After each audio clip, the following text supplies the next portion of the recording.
हरे कृष्णा। राधे राधे। आप सभी को कार्तिक मास की हार्दिक शुभकामनाएं। प्रिय श्रोताओं, आज दिन है शनिवार और दिनांक है 11 अक्टूबर। आज आप सुनेंगे कार्तिक महात्म्य के चौथे और पांचवें अध्याय की कथा। उससे पहले रसपान करेंगे एक ब्राह्मण ब्राह्मणी की कार्तिक स्नान की कथा। एक ब्राह्मण और ब्राह्मणी थे। वे सदैव अपना मन भगवान की भक्ति में ही लगाए रखते थे। वे दोनों कार्तिक मास में 7 कोस दूर गंगा स्नान करने के लिए जाते थे। रोज इतनी दूर आने जाने से ब्राह्मणी बहुत ही अधिक थक जाती थी। एक दिन ब्राह्मणी के मन में विचार आया कि यदि मेरे भी पुत्र होता तो बहू मेरी मदद कर देती। घर वापस आने पर खाना बना हुआ मिलता, कपड़े धुले हुए मिलते। और उसने अपने मन की बात ब्राह्मण देवता को बताई। ब्राह्मण देवता ने सोचा, मैं तेरे लिए बहू ला ही देता हूँ। ब्राह्मणी ने कहा कि दुनिया तो ताने मारते ही है, अब आप भी मारने लग गए। जब हमारे बेटा ही नहीं है तो बहू कहाँ से आएगी। लेकिन ब्राह्मण देवता ने कहा कि एक पोटली में तुम मुझे थोड़ा सा आटा बांध कर दे दो और उसमें सोने के सिक्के रख देना। उसने पोटली बांध दी और ब्राह्मण देवता पोटली लेकर चल दिए। भगवान का ध्यान करते हुए चलते चलते ब्राह्मण देवता गंगा जी के किनारे पहुंच गए। वहां पे एक गांव में पहुंचकर उन्होंने देखा कि बहुत सारी लड़कियां मिट्टी में अपना घर बना बना कर खेल रही हैं। जब सब लड़कियां अपने घर जा रही थी तो सब लड़कियां अपने अपने घरों को तोड़ तोड़ कर जाने लगी। लेकिन उनमें से एक लड़की बोली कि नहीं, मैं तो अपना घर नहीं तोड़ूंगी, मुझे तो अपने घर से बहुत ही प्यार है। उसकी बात सुनकर ब्राह्मण देवता लड़की के पीछे पीछे चलने लगे। जब वह लड़की अपने घर पहुंची तो ब्राह्मण देवता उसके घर चले गए। ब्राह्मण ने बोला कि बेटी, कार्तिक का महीना है, मैं किसी के यहाँ खाना नहीं खाता। तुम अपनी माँ से पूछो कि मेरे लिए मेरे आटे से 4 रोटी बना दोगी क्या। लड़की ने अपनी माँ से सारी बात बताई। तब लड़की की माँ ने कहा कि ठीक है ब्राह्मण देवता, मैं आपके लिए खाना बना दूंगी, आप मुझे आटा दे दो। उसने आटा छाना तो उनमें से सोने के सिक्के निकले। लड़की की माँ ने सोचा कि जब आटे में से इतने सारे सोने के सिक्के निकले हैं तो ये तो बहुत ही धनवान होंगे। जब ब्राह्मण देवता रोटी खाने बैठे तो लड़की की माँ बोली कि महाराज, आप लड़के की सगाई करने जा रहे हो क्या। ब्राह्मण बोला कि मेरा लड़का तो काशी बनारस में पढ़ने गया है, लेकिन अगर आप इजाजत दें तो मैं आपकी पुत्री को अपने घर ले जा सकता हूँ और जब मेरा बेटा आएगा तो मैं उसका विवाह करवा दूंगा। लड़की की माँ ने अनुमति दे दी कि आप खांड कटोरे से लड़की का विवाह खांड कटोरे से करवाकर ब्राह्मण देवता लड़की को अपने पुत्र वधू बना अपने साथ ले चले। ब्राह्मण देवता अपने पुत्र वधू को लेकर अपने घर चले गए। ब्राह्मणी ने बहू का स्वागत सत्कार किया और वह बहू को आदर सत्कार से अंदर ले गई।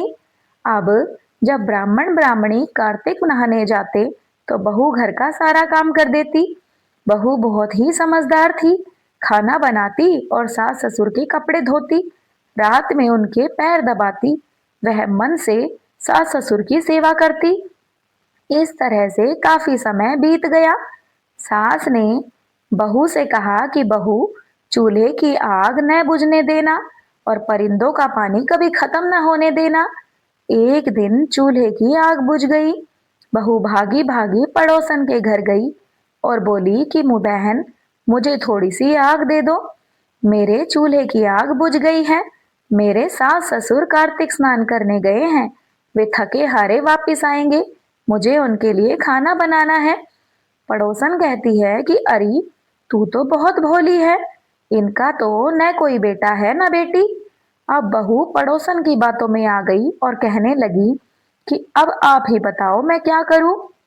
तब पड़ोसन बोली कि तुम 7 कोठों की चाबी मांग लेना। सास ससुर जब घर आए तो बहू बहुत उदास थी, वह किसी से भी कुछ भी नहीं बोली। सास को उसका ऐसा स्वभाव देखकर बिल्कुल अच्छा नहीं लगा। अगले दिन जब सास ससुर कार्तिक स्नान करने जाने लगे तो बहू बोली कि माँ जी, मुझे तो 7 कोठों की चाबी चाहिए। तो ससुर जी ने कहा कि बहू को चाबी दे दो, आज नहीं तो कल चाबी बहू को ही देनी है। हमारे जीवन का क्या पता। सासू जी ने चाबियां बहू को दे दी। सास ससुर के जाने के बाद बहू ने कोठे खोलकर देखे तो किसी में अन्न भरा है तो किसी में धन भरा है, किसी में हीरे मोती जवाहरात भरे हैं, सभी में अटूट भंडार भरे हैं। सातवें कमरे में पीपल पथुआरी, तुलसी माता, गणेश जी भगवान, गंगा माता हिलोरे ले रही।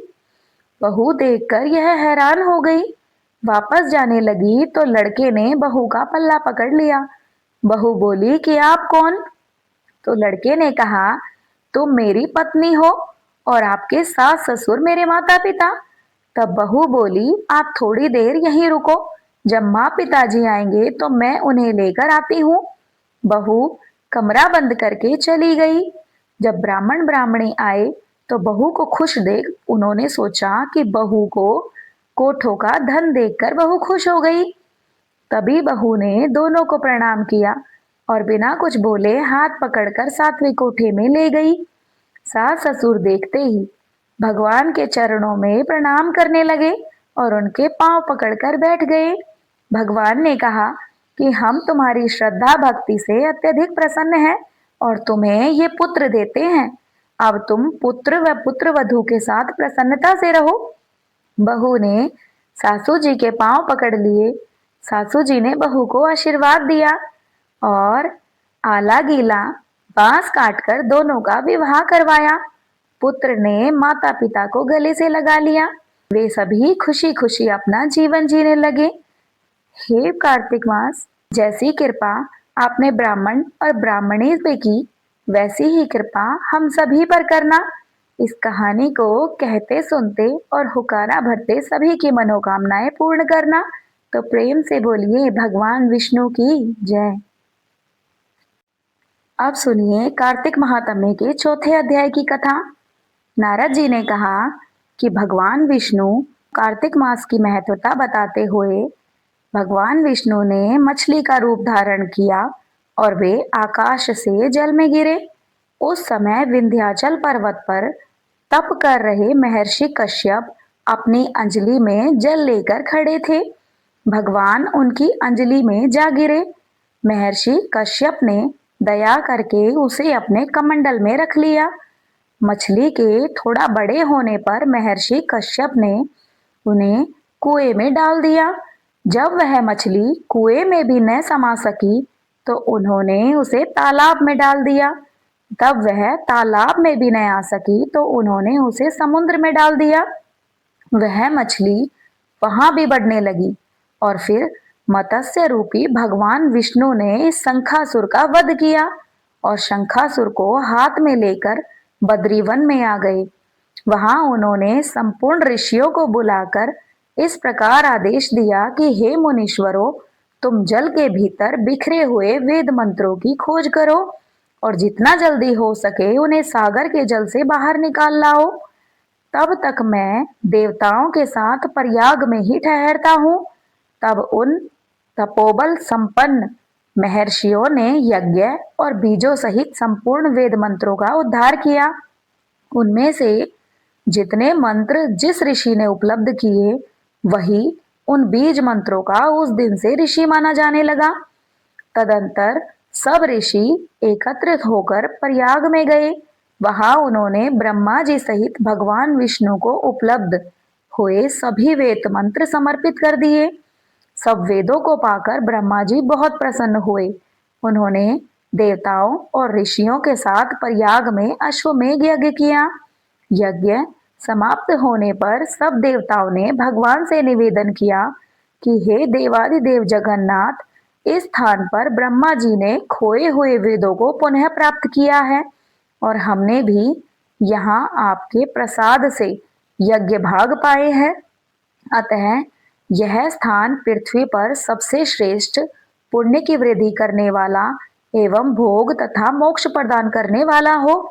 साथ ही यह समय भी महापुण्यमय और ब्रह्मघाती आदि महापापियों की भी शुद्धि करने वाला हो तथा तय स्थान यहाँ दिए हुए दान को अक्षय बना देने वाला भी हो।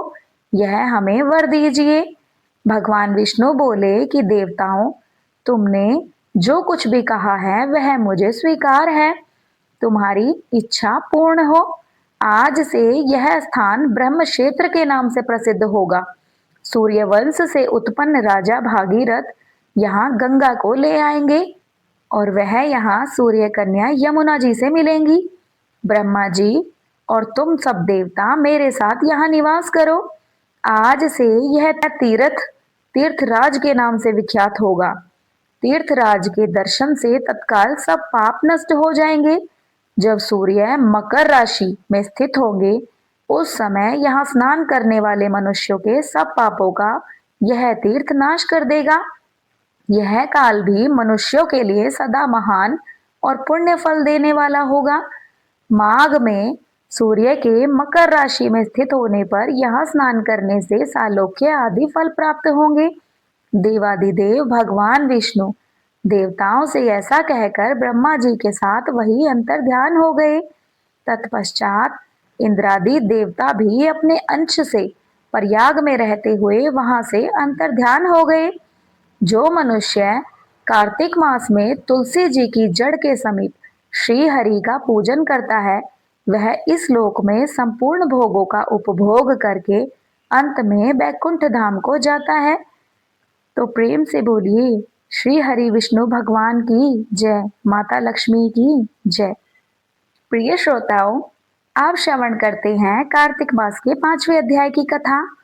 राजा पृथु बोले कि हे नारद जी, आपने कार्तिक मास में स्नान का फल कहा, अब अन्य मासों में विधि पूर्वक स्नान करने की विधि, नियम और उद्यापन की विधि भी बतलाइए। देवऋषि नारद ने कहा कि हे राजन, आप भगवान विष्णु के अंश से उत्पन्न हुए हैं, अतः यह बात आपको ज्ञात ही है। फिर भी आपको यथोचित विधान में बतलाता हूँ। आश्विन माह में शुक्ल पक्ष की एकादशी से कार्तिक मास के व्रत करने चाहिए। ब्रह्म मुहूर्त में उठकर जल का पात्र लेकर गांव से बाहर पूर्व अथवा उत्तर दिशा में जाना चाहिए।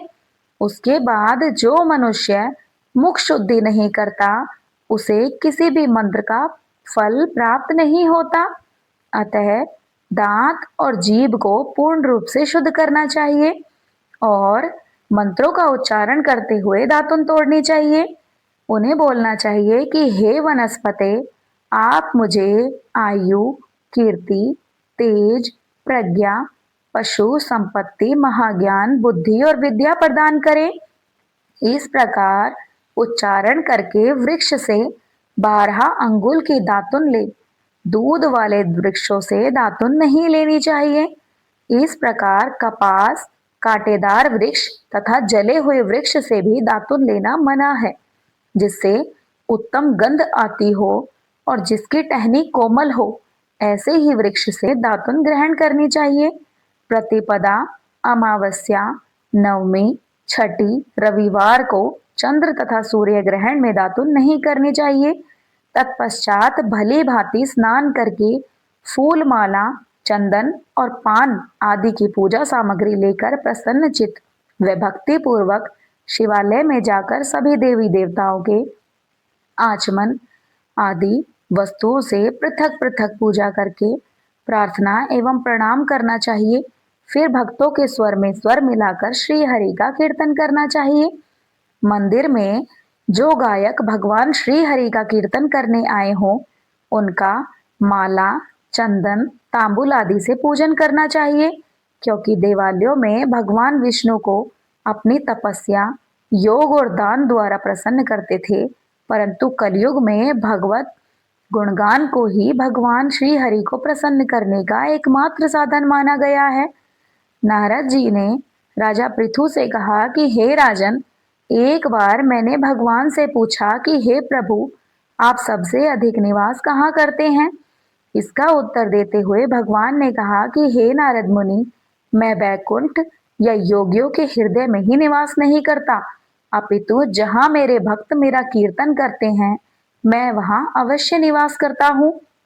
जो मनुष्य चंदन, माला आदि से मेरे भक्तों का पूजन करते हैं उनसे मेरी ऐसी प्रीति होती है जैसे कि मेरे पूजन से भी नहीं हो सकती। नारद जी ने फिर कहा कि धतूरा, शिरीष, गिरिजा, चमेली, केसर, कंदार और कटहल के फूलों व चावलों से भगवान विष्णु की पूजा नहीं करनी चाहिए। अड़हल, कंद, गिरीश, जूही, मालती और केवड़ा के पुष्पों से भगवान शंकर की पूजा नहीं करनी चाहिए। जिन देवताओं की पूजा में जो फूल निर्दिष्ट हैं या जो फूल जिन देवताओं को नहीं चढ़ाए जाते, उन्हीं से उनका पूजन कभी नहीं करना चाहिए। पूजन समाप्ति के बाद भगवान से क्षमा प्रार्थना अवश्य करनी चाहिए और कहना चाहिए कि हे सुरेश्वर, हे देव, न मैं मंत्र जानता हूँ न क्रिया, मैं भक्ति से भी हीन हूँ। मैंने जो कुछ भी आपकी पूजा की है, आप उसे स्वीकार करें। ऐसी प्रार्थना करने के पश्चात उन्हें प्रणाम करके भगवत कीर्तन करना चाहिए, श्री हरि की कथा सुननी चाहिए और प्रसाद ग्रहण करना चाहिए। जो मनुष्य इन सभी नियमों का पालन कार्तिक मास में करते हैं, वह जगत के सभी सुखों को भोगते हुए अंत में मुक्ति को प्राप्त करते हैं। तो प्रेम से बोलिए, भगवान श्री हरि विष्णु की जय। इस प्रकार कार्तिक मास के चौथे और पांचवें अध्याय की पावन कथाओं से हमने जाना कि कैसे भगवान की भक्ति, दीपदान और स्नान से समस्त पाप नष्ट हो जाते हैं। जो भी मनुष्य श्रद्धा और प्रेम से कार्तिक मास का पालन करता है, वह दुर्लभ पुण्य का भागी बनता है। आइए हम सब भी इसी भाव से कार्तिक मास का सम्मान करें, दीप जलाएं और हरि नाम का स्मरण करें। जय श्री हरि, जय श्री राधे कृष्ण। अगर आपको यह कथा अच्छी लगी हो तो इसे लाइक, शेयर, सब्सक्राइब जरूर से कीजिएगा, ताकि भक्ति की यह ज्योति सबके हृदय में प्रज्वलित हो जाए।